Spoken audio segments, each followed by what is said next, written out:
I'm gonna show you how to use your Touch ID using your Chase Bank app.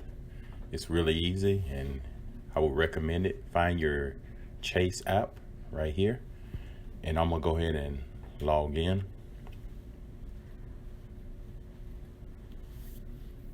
And once you log in, what you want to do is go to the top right hand side. You'll see a little icon there. You click on it,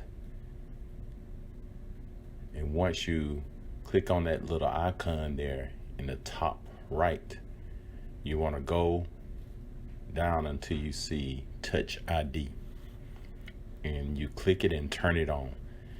And keep in mind that anybody that has fingerprint stored into your phone will be able to open your app, your bank.